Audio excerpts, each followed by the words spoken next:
On the idyllic campus of Keene State in New Hampshire, Dave Lombardo had already built a strong women's soccer program as a part-time coach when JMU decided to add the sport. Lombardo was drawn to making coaching his full-time gig and found a match in Harrisonburg.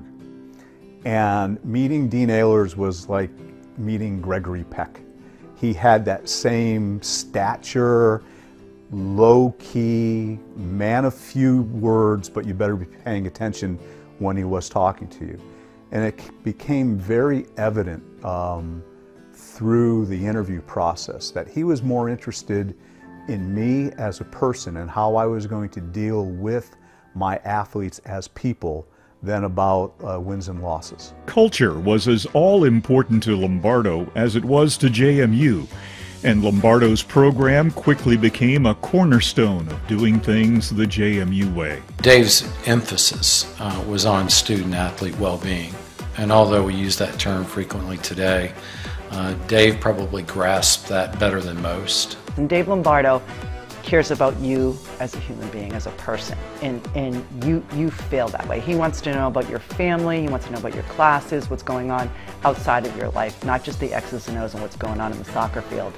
And he always had team dinners at his house, and players and myself would just absolutely love it. And there was like Joni's favorite dip, and Coach would make, you know, a lot of times the main meal, and it was just a chance to really get to know each other on a personal level and kind of have that family away from home that a lot of players were missing. You know, they came in as freshmen, you know, all quiet and shy. You could hardly get them to talk at the table, and then the next year they were bringing the freshmen over. And I think it made him a better coach. You know, he knew what made us tick, what motivated us, you know, how to respond to each player.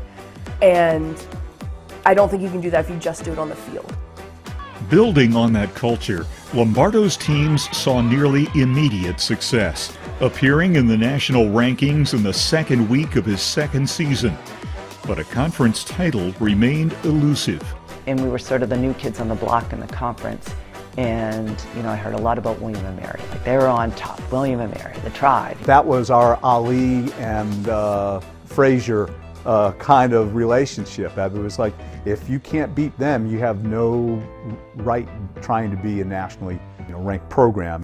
In 1995, the CAA held its first women's soccer championship tournament at JMU, and Lombardo's Dukes faced their nemesis in the final. So they had the National Player of the Year, and we had a player on our team who was that kid that you never wanted to practice against, this young lady, Britta Connolly. And I pulled her aside and I said to her, here's your assignment.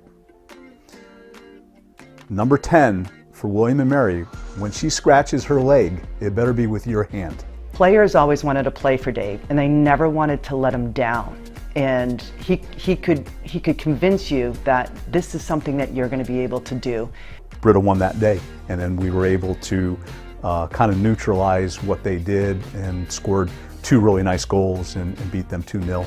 That CAA title was the first of 4 for Lombardo's teams, which included another memorable win over William and Mary in 2015, when the Dukes became the first 6th-seeded CAA team to win the conference championship.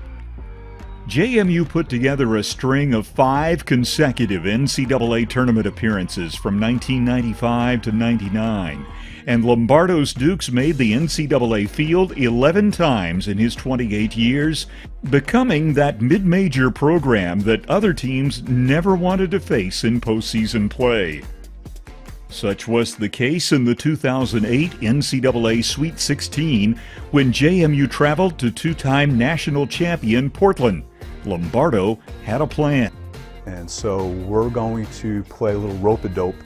In the first half, we're going to absorb pressure, just keep them off the scoreboard as best we can. And then the second half, we'll go out, and our mantra was, we're going to go poke the lion.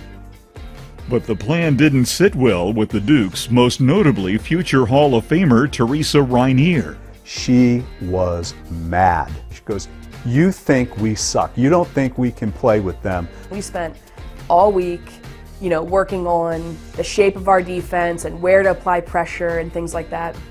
And then we got into the game and totally ignored it. And in the 5th or 6th minute, Teresa plays a ball out wide to forward. Jess Remus whacks a ball in the box. Teresa comes flying in. Side volleys, upper 90, dead silence in a crowd of 5,000 people, with the exception of the 15 JMU people stuck up in the corner. She comes running over to the bench and she looks at me and she goes, "Coach, I poked the lion." Dave goes, "Not yet, Teresa." Portland narrowly prevailed that day, but Lombardo always had his Dukes prepared for a challenge. Coach was not afraid to go after a big name team. He always scheduled every season a couple of games that on paper we were supposed to get crushed. My senior year we played Penn State on Fox Soccer. Teresa Rainier hit a great corner kick, and Terry Makoski, who was our starting left back, just a laid out diving header and just roofed it. Our goalie was making these, big circus saves, and I think it was just really exciting for everyone involved. JMU women's soccer saw success under Lombardo that was nearly as consistent as the New Englanders' sense of humor.